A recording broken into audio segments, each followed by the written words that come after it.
उर्दू के प्रोग्राम सरबीन में खुशामदीद। हमारे लंदन स्टूडियो से मैं हूं आलिया नाज़की। अमरीकी सदर बराक ओबामा का जज्बाती अलविदाई खिताब तो दूसरी जानिब नौ मुंतखब सदर डोनाल्ड ट्रंप मजीद तनाज़ात और इल्ज़ामात की जद में। इंडिया के साबिक़ वज़ीर ख़ारजा और हुक्मरान बीजेपी के सीनियर रहनुमा यशवंत सिन्हा का कहना है कि तनाज़ा कश्मीर के हल की कुंजी पाकिस्तान से मुज़ाकरात करना है। इस मसले को पूरी तरह से इसका हल ढूंढने के लिए पाकिस्तान से बातचीत जरूरी है। और सऊदी अरब की एक बुर्कापोश खातून के मुख्तसर मज़ाहिया खाकों ने सोशल मीडिया पर धूम मचा दी है।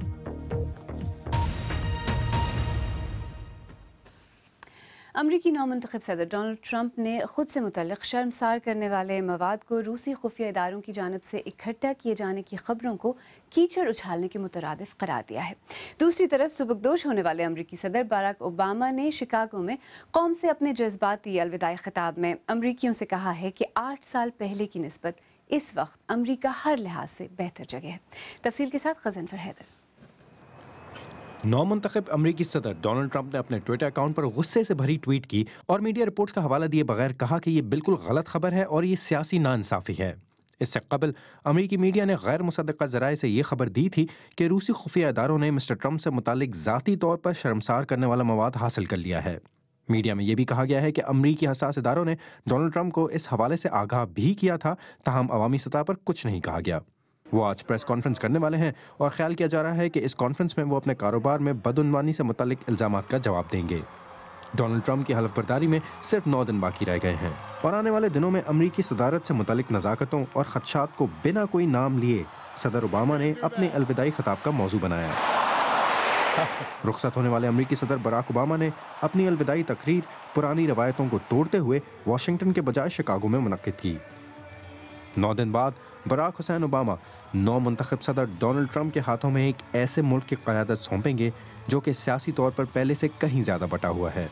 अमरीकी अवाम का बड़ा हिस्सा अमरीकी जमहूरी निज़ाम से मायूस नज़र आता है और ओबामा की तकरीर के आखिरी अल्फाज में उन्होंने अवाम से ऐसी ही इल्तिजा की। Yes, we can. ये वही अल्फाज और नारा था जिसने न सिर्फ ओबामा के पहले दिन और 8 बरसों की बुनियाद रखी बल्कि उनकी आखिरी अवामी तकरीर का जुज़ भी साबित हुए।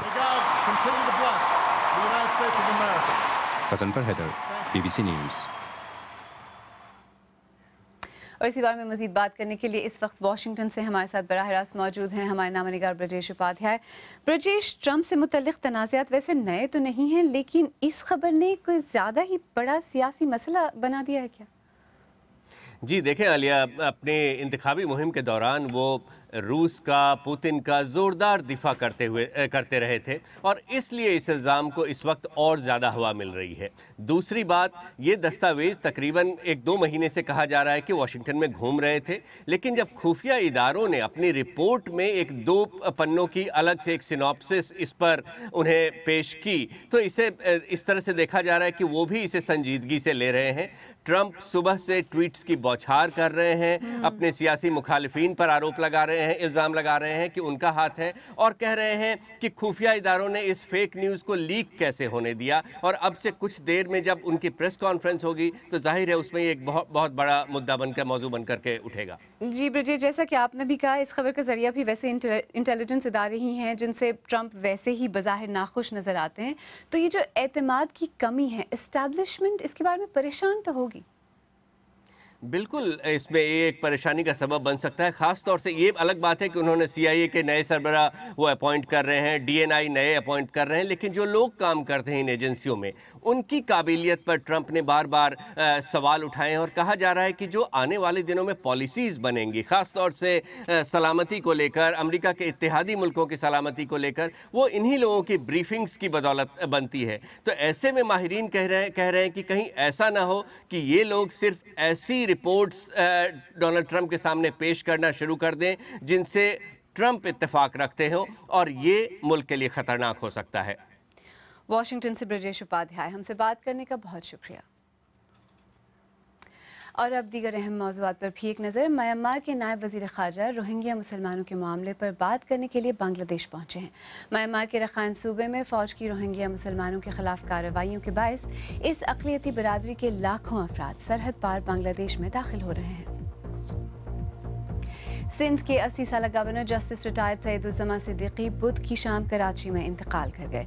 गवर्नर हाउस के तर्जुमान के मुताबिक सईदुज्जमा सिद्दीकी बुध की शाम एक निजी अस्पताल में इंतकाल कर गए हैं। उन्होंने गुज़श्ता साल 11 नवंबर को गवर्नर का हलफ लिया था। यूनान में सर्दी की शदीद लहर की वजह से दर्जा हरारत -18 डिग्री सेंटीग्रेड तक पहुंच गया है, जिससे कैंपों में मुकीम पनाह गुज़ीनों को शदीद मुश्किलात का सामना है। यूनान में तकरीबन 60,000 पनाह गुज़ीन मौजूद हैं, जिनमें से तकरीबन 10,000 ऐसे खेमों में मुकीम हैं जिनमें सर्दी से महफूज रहने का इंतज़ाम नहीं है। जर्मनी में सरकारी आदाद-ओ-शुमार के मुताबिक गुज़श्ता साल सन 2016 में मुल्क में पनाह की तलाश में आने वालों में बहुत कमी आई है। आदाद-ओ-शुमार के मुताबिक गुज़श्ता साल 2,80,000 अफराद मुल्क में दाखिल हुए, जबकि इससे पिछले साल सन 2015 में ये तादाद तकरीबन 9 लाख थी, जिनमें एक बड़ी तादाद शामी पनाह गुज़ीनों की थी। इंडिया की हुक्मरान जमात भारतीय जनता पार्टी के सीनियर रहनुमा और साबिक़ वज़ीर ख़ारजा यशवंत सिन्हा ने कहा है कि तनाज़ा कश्मीर के देरपा हल के लिए पाकिस्तान से मुज़ाकरात नागुज़ीर हैं। उन्होंने एक 5 रुकनी वफ़द के हमरा इंडिया के ज़ेर इंतज़ाम कश्मीर का दौरा करने के बाद इस देरीना तनाज़े पर एक रिपोर्ट भी जारी की है। हमारे साथी शकील अख्तर ने यशवंत सिन्हा से बात की और उनसे सबसे पहले कश्मीरी नौजवानों की नाराज़गी के बारे में पूछा। हमने महसूस किया जब हम कश्मीर गए और ख़ास करके कश्मीर की वादी में घूमे कई जगहों में, तो हमें ये महसूस हुआ कि इस तरह की भावना है, एक फीलिंग है, ख़ास करके नौजवानों में, जैसा आपने कहा। और ये अच्छी बात नहीं है, क्योंकि शायद पहली बार ये खौफ की फीलिंग उनके अंदर ख़त्म हो रही है। तो ये बताइए कि जो कश्मीरी हैं, अगर आप उनसे बात करें, आपने काफ़ी लोगों से बातें की, सभी ये कहते हैं कि इस मसले को हल किया जाना चाहिए। बिल्कुल। तो एक तो जब ये बातें होती हैं तो एक भारतीय डायमेंशन है, उसके एक भारतीय अप्रोच है, और भारत से बाहर पाकिस्तान का भी एक अप्रोच है, जो वहाँ के लोग ये समझते हैं कि अनफिनिश्ड एजेंडा है पार्टीशन का। इसमें कहाँ पर रिकन्सिलिएशन हो सकता है? आप फॉरेन मिनिस्टर रहे हैं, तो इसका कैसे क्या रास्ता निकल सकता है? इसका एक बहुत ही सिंपल रास्ता है, बहुत साधारण रास्ता है, और वो रास्ता ये है कि पाकिस्तान ने जो समय समय पर कमिटमेंट किया है भारत के साथ, उस पर अमल करे। मैं मानता हूँ इस बात को कि कश्मीर के मसले का हल आज के दिन सारे लोग चाहते हैं, और कश्मीर में ये नहीं कह रहे हैं कि मुझे ज़्यादा पैसा दो, ये हमें रियायत दो, ये सब नहीं। वो कहते हैं इस मसले को सॉल्व करो, और इस मसले को पूरी तरह से इसका हल ढूंढने के लिए पाकिस्तान से बातचीत ज़रूरी है, लेकिन पाकिस्तान को अमल करना चाहिए अपने किए हुए वायदे पर। जो पिछला साल बहुत बुरा गुजरा दोनों मुल्कों के ताल्लुकात के हवाले से, शुरुआत ही पठानकोट के टेररिस्ट अटैक से हुई, फिर उड़ी पर हमला हुआ, फिर सर्जिकल स्ट्राइक हुई। तो ये जो ताल्लुकात के जो डायमेंशन थी वो ख़राब से ख़राब तर होती गई। अब इस स्टेज पर है कि जहाँ पर हर तरह के रिश्ते टूटे हुए हैं। क्या कुछ हालात बिगड़ते हुए जा रहे हैं, या कुछ उम्मीद की जाए कि कुछ हालात बेहतर होंगे? हम तवारीख में बहुत पहले नहीं जाएंगे, लेकिन आपने पठानकोट की बात की, तो पठानकोट के ठीक पहले मोदी साहब अचानक लाहौर चले गए और नवाज़ शरीफ के साथ बहुत अच्छी मुलाकात उनकी हुई, और उसके तुरंत बाद ये हो गया। तो एक भारत में एक फीलिंग ये है कि अटल जी लाहौर गए तो कारगिल हो गया, उन्होंने मुशर्रफ साहब को आगरे में बुलाया, उन्होंने अपनी तरफ से बड़ी कोशिश की, लेकिन पाकिस्तान ने सारे वायदे करने के बाद भी हम वही ढाक के 3 पात पर अटके रह गए। तो कहीं ना कहीं हमको, चाहे किसी लेवल पर हो और चाहे बैक चैनल से हो, कहीं ना कहीं भारत और पाकिस्तान को इकट्ठे बैठकर बिल्कुल संजीदगी के साथ इस पर बात करनी होगी कि भाई हम रिश्तों में सुधार कैसे करें। मुझे लगता है कि अभी बैक चैनल है कि नहीं मैं नहीं जानता हूं, लेकिन दोनों मुल्कों को बैक चैनल डिप्लोमेसी शुरू करनी चाहिए। आपस में खुलेआम बातचीत नहीं कर सकते हैं तो कम से कम बैक चैनल के थ्रू बातचीत करें, और ये उन दोनों मुल्कों को ये करना चाहिए इंश्योर कि आगे आने वाले दिनों में जो एक हमने देखा है भयानक दृश्य लाइन ऑफ कंट्रोल पर और बॉर्डर पर, वो रिपीट ना हो और हम अच्छे पड़ोसी की तरह रह सके। भारतीय जनता पार्टी की सीनियर रहनुमा और साबिक वज़ीर ख़ारजा यशवंत सिन्हा से शकील अख्तर ने बात की। BBC उर्दू के प्रोग्राम सरबीन में आगे चलकर देखिएगा अफगानिस्तान में गुज़श्ता रोज़ होने वाली दहशतगर्दी के 3 वाक़यात सिक्योरिटी की नाकामी हैं या कुछ और देखिएगा कि सऊदी अरब की बुर्कापोश सोशल मीडिया स्टार ने कैसे अपने मज़ाहिया खाकों से इंटरनेट पर धूम मचा दी है।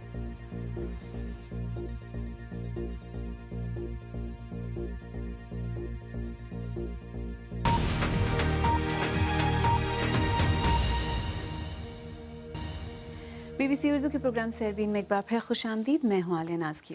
मुत्तहिदा अरब इमारात ने अफ़गान शहर कंदहार में एक बम हमले में अपने 5 सफारतकारों की हलाकत की तस्दीक की है। हमले में अरब इमारात के सफ़ीर और कंदहार के गवर्नर ज़ख्मी हुए थे। मंगल को मुल्क के मुख्तलिफ हिस्सों में होने वाले बम हमलों में 60 से ज़्यादा अफराद हलाक हुए, जिनमें काबुल में होने वाले 2 हमलों में कौमी पार्लियामेंट के दर्जनों अहलकार भी शामिल थे। तालिबान ने काबुल हमलों की जिम्मेदारी तो कबूल की है, लेकिन कंदहार में होने वाले हमले से इनकार किया है। तफसील के साथ आदिल शाज़ेब। जब हमला हुआ तो गैर मुल्की सिफारतकार और मकामी अहलकार कंदहार के गवर्नर ऑफिस के इहाते में एक गेस्ट हाउस में मौजूद थे। हमले में मुत्तहिदा अरब इमारात के सफ़ीर और कंदहार के गवर्नर ज़ख्मी हुए। हमले में हलाक होने वालों में मुत्तहिदा अरब इमारात के सिफारतकारों के अलावा कंदहार के नायब गवर्नर, अफगानिस्तान की वजारत ख़ारजा के 2 आला अहलकार और 2 अरकान पार्लिमान भी शामिल हैं। अफगान ज़राए ने बताया है कि अफगानिस्तान की मरकज़ी intelligence agency national directorate of security के मकामी सरबराह भी इस हमले में हलाक हुए हैं। मंगल को काबुल में अफगान पार्लिमान के करीब 2 धमाकों में कम से कम 30 अफराद हलाक और दर्जनों जख्मी हो गए थे। ख्याल रहे कि ये हालिया महीनों में काबुल में होने वाला सबसे बड़ा हमला है। अफगान तालिबान ने काबुल में होने वाले हमलों की जिम्मेदारी तो कबूल की, लेकिन कंदहार में होने वाले हमले से इनकार करते हुए इसे हुकूमती धड़ों की आपस की लड़ाई का नतीजा करार दिया है। जिम्मेदारों का तयन करने में तो वक्त लगेगा, लेकिन हसास इमारतों पर हमलों से सिक्योरिटी फोर्सेस की कारकर्दगी पर एक मरतबा फिर सवाल उठ रहे हैं। Adil Shahzeb, BBC news. और इसी बारे में मज़ीद बात करने के लिए इस वक्त मेरे साथ स्टूडियो में मौजूद हैं BBC अफ़गान सर्विस के हमारे साथी इनायतुल हक यासीनी। इनायत, एक ही दिन इस तरह के हमले इंतहाई अहम और हसास अहदाफ पर तालिबान की बढ़ती हुई ताकत है या फिर सिक्योरिटी फोर्सेस की नाकामी? आज जब हम अफगानिस्तान में डिफरेंट सिक्योरिटी ऑफिशियल से बात कर रहे थे, उन्होंने भी इनडायरेक्टली इसको कंफर्म किया और जो एनालिस्ट है वो भी कहते हैं कि सिक्योरिटी लैब्स थी, अफगान सिक्योरिटी में सिक्योरिटी फोर्सेस में प्रॉब्लम है। लेकिन इससे भी हम इनकार नहीं कर सकते कि अफगान सिक्योरिटी फोर्सेस ने बहुत से हम लोग को रोका है माजी में। और दूसरी तरफ तालिबान भी चाहते हैं कि वो अपना फोर्सेस दिखाए कि जब सर्दी भी हो वो हमले कर सकते हैं, काबुल के दिल में कर सकते हैं। और कंदहार तक जहाँ तक ताल्लुक़ है तो उन्होंने इनकार किया कि उन्होंने कंदहार का हमला नहीं किया है। लेकिन जो कंदहार का हमला था, गवर्नर हाउस में सोफे के नीचे बम रखे हुए थे, वहाँ तक शिद्दत पसंद का पहुँचना इतनी नाकामी सिक्योरिटी फोर्सेस की, या फिर जैसा कि तालिबान कहते हैं कि जो हुकूमती धड़े हैं उनके आपस में कशमकश चल रही है? देखिए, इसके बहुत से अवामिल हैं। तालिबान तो इनकार कर रहे हैं, लेकिन हमने पहले भी देखे कंदहार में ऐसे हमले हुए। इवन साबिक सदर के भाई को कत्ल कर दिया गया था इनसाइड उसके हवेली में। अब तक कुछ कहना कि किसने इस काम किया होगा, कंदहार का अटैक किया होगा, एक बात वाज़ेह है, जिसने भी किया है वो बहुत उसके अंदर से या बाहर से उसका राब्ता ज़रूर है। तो आपको क्या लगता है अफगान सिक्योरिटी फोर्सेस क्या अब भी जो बैनुल-अक़वामी अफ़वाज थी उनके मोहताज हैं, अगर एक सफ़ीर और एक गवर्नर पर इस तरह हमला हो जाए? डेफिनेटली मोहताज है, वो मोहताज रहेंगे जब तक प्रोफेशनलिज्म नहीं आती। अफगान सिक्योरिटी फोर्स पर बहुत अरसे से ये इंतकाद किया जा रहा है, तनकीद किया जा रहा है कि प्रोफेशनलिज्म की कमी है और इमदाद की कमी है। हमने देखा जब 2014 से अब के बाद इंटरनेशनल फोर्सेस में कमी आई है, इसके असरात महसूस हो रहे हैं। BBC अफ़गान सर्विस से इनायतुल हक यासीनी, हमसे बात करने का बहुत बहुत शुक्रिया। सऊदी अरब में क़दामत पसंद चाहते हैं कि ख़वातीन घर से बाहर जो भी काम करें बुर्क़े में करें, लेकिन रियाज़ में एक बुर्क़ापोश खातून की ज़िंदगी कैसी होती है, इसी पर एक नौजवान बुर्क़ापोश खातून के मुख्तसर मज़ाहिया खाकों ने सोशल मीडिया पर धूम मचा दी है। पेश कर रही हैं समरा फातिमा।